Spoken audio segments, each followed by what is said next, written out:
On the docket tonight, a disturbing case involving allegations that a nurse sexually assaulted an incapacitated patient and got her pregnant. Our affiliate in Phoenix, KNXV, has more for us. One of our patients just had a baby and we had no idea she was pregnant. Ever since that dramatic December day played out at Hacienda Healthcare, a lot has happened. But now we're getting a look at the official police report from the Hacienda investigation. We'll warn you, parts of it are disturbing. For example, when the victim, who police confirm was unable to talk, move, swallow, or breathe normally, was brought to the hospital, a doctor said she showed signs of being sexually active and having given birth before, suggesting this may not have been the only time the woman had a baby. Interviews with Hacienda nurses and employees indicate the woman's stomach had been bloated for 4 months, and she had no menstruation for 6 months. A doctor ordered an ultrasound, but the test was declined by the diagnostic company. The police report even says that in 2002, the victim was part of a group of patients who were believed to have been touched inappropriately. Got a DNA, have the person in custody, and he's in jail. And then there's the accused, Nathan Sutherland, arrested after a DNA match. In the report, employees say after the baby was born, Sutherland called in sick for the next 2 to 3 Sundays and told one employee he was going through a rough time and asked her to pray for him. And I will tell you something that as an investigator, as a member of our community, that I look at as important is this was an employee rather than a stranger who made his way into the facility. Police say Sutherland was a licensed practical nurse who had direct contact with the victim. Through a court order, they got DNA from Sutherland and say it matched with the victim's baby. Mr. Sutherland, may I have your full name, please? Nathan Darcy Sutherland. And your date of birth? 3/31/1982. Standing next to his attorney in court today, a judge reads off the serious charges he's facing. A prosecutor, off camera, says the state will not settle for anything less than prison time. The defendant sexually assaulted a very vulnerable adult who had no capacity to resist, no capacity to cry out, no capacity to do anything other than be subject to what the defendant did to her. One of our concerns is were there other victims or how many times this occurred. We may not know how many times this occurred. The only allegation at this point is that there's DNA. So do you believe the client is innocent? I believe the client is entitled to due process and proof beyond a reasonable doubt, as all defendants are. In court, Gregan told the judge there's no proof Sutherland is the guy. There's no direct evidence that Mr. Sutherland has committed these acts. I know at this point there is DNA. Mr. Sutherland will have a right and have his own DNA expert. So what can you tell us about the DNA? You were talking... I can't tell you anything, but I haven't received discovery, but there's an allegation of DNA. That's all I can tell you at this point. And so you guys do plan to challenge that? Well, we plan to have it tested, for sure. So you will run your own DNA tests? Oh, correct. Judge set Sutherland's bond at $500,000 cash, which his attorney argued is excessive since Sutherland does not have a criminal history. All right, as we stated, this is a sexual assault case.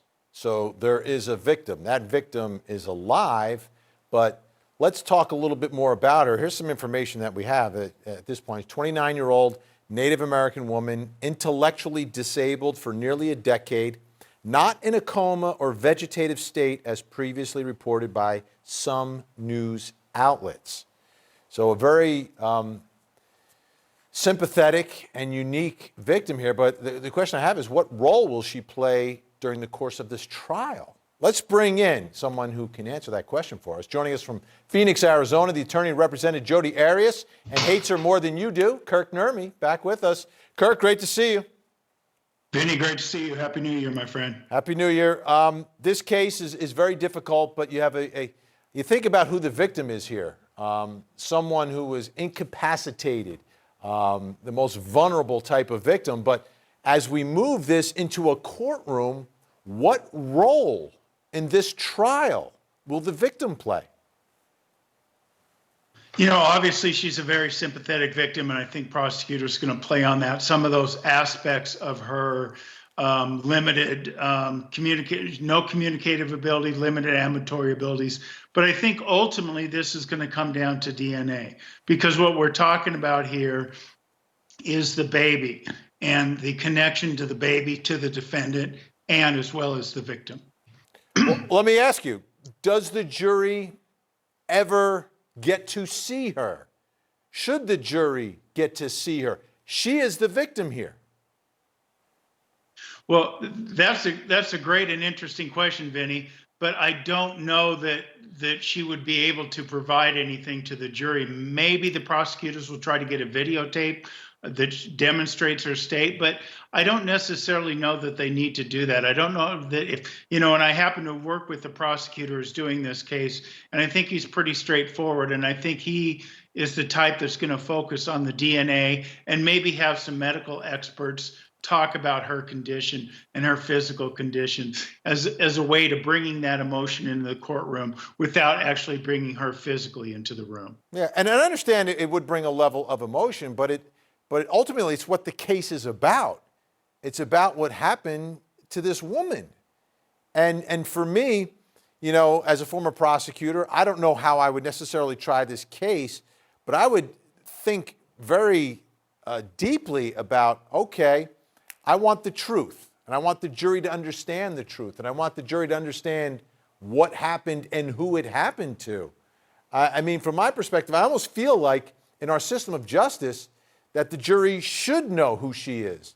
The jury should have an opportunity to understand and see her, whether it's through a video or whether it's through her actually in the courtroom.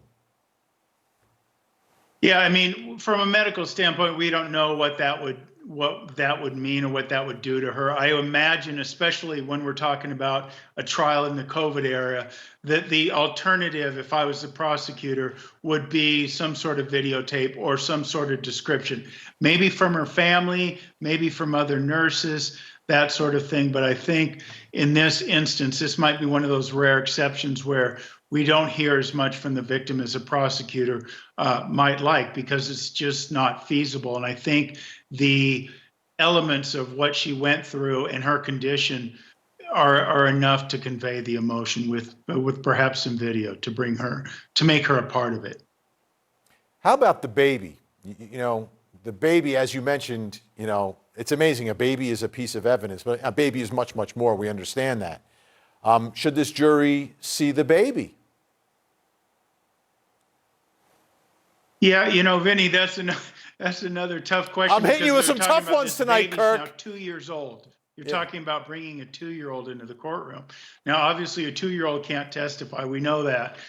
Would we be bringing the baby in as a quote unquote exhibit? And that seems unfathomable in this case, right? There's a lot about this case that seems unfathomable. But again, I think this might be a situation where the prosecutor might use pictures or that sort of thing to give some life to this case. But, that's a double-edged sword, because that's obviously something that could cut both ways. And I think Mr. Cohen, knowing him a little bit, is going to be someone who's going to be pretty straightforward and fixate on the DNA and the horrific actions that were a product of that.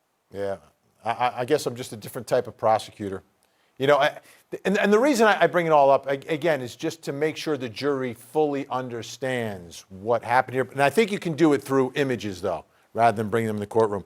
Kirk Nurmi, always great to have you on the program. Please come back very soon. Let's talk to our booking unit and say, listen, we need more Kirk Nurmi, right? Well, that would be great, Vinny. I always love hanging out with you and talking the cases that are on everybody's mind. So it's always a pleasure. All right. Thanks so much, Kirk. We'll see you. All right. All right. No trial date yet on that one.